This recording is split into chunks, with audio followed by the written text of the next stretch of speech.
effectively. I think the counterpunch usually just is people just looking inside of their pockets. I mean, I come from a family that lived paycheck to paycheck every single week. Every single week. I still have family members that live paycheck to paycheck. I'm not invalidating that, but I think historically, across the board in my family. Again, I'm trying to turn this into a political discussion about the politics of it. But politics is about feelings, right? It's about how people are really living. And learning from history. And what Abby said at the beginning of the show about George H.W. Bush and Jimmy Carter being the only incumbent president since World War II to not be reelected during a high economy is more than valid. It's historically, it would be highly unusual, highly unprecedented if he lost in this type of economy. It might be, but it was also highly unusual to wake up to a black president. So anything can happen. Yeah.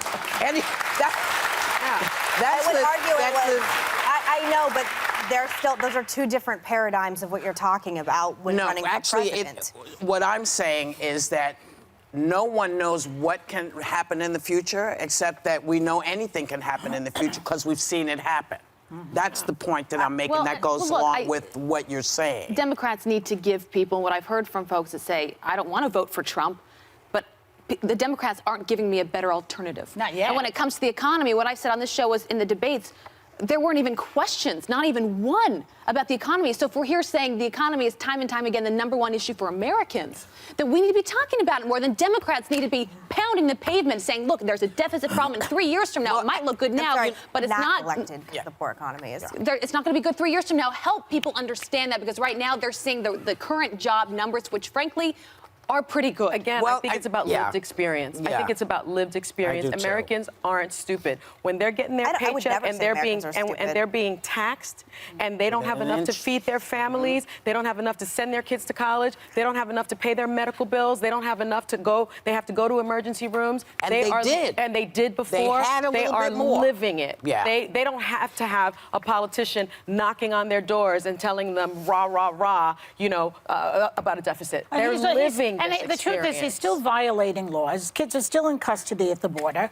People all over the world are laughing at him. I mean, he's not popular. I think the only thing is, for me, I wasn't working on the show during 2016. I was on a news network. I was not surprised by Trump's win. I don't want our audience watching right now to be convinced that this is in the bag for him. And I think sometimes we're all guilty of this in media. Go on TV and say, but X, Y, and Z is happening, X, Y, and Z is happening. As the only person who's been on a campaign that became a nominee and made it to the top, didn't come in 13th. I will say, you want to get to the Emerald City, you got to work your way through Oz. And right now, Democrats are offering proposals that are hugely expensive ideas, and the American public is rejecting them. Look at Elizabeth Warren's numbers right now with Medicare for all. I'm just saying.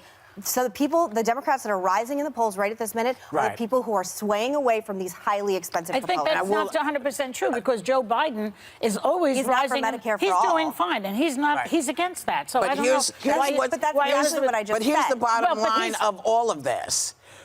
People are still making up their minds. They're watching. They're looking at their paychecks. They're figuring out. And this is not really only on Democrats. This is now something we should be talking about just in real terms. Because this affects everybody. You could be poor and to the right and poor to the left. You can be middle class to the right, left, center. Doesn't matter. This is going to kick your butt the same way it's kicking somebody who doesn't agree with you's butt. The bottom line is, you are in control. You are the people who are voting. So you have to pay attention, because there's no easy way into this. We'll be back. Thank you.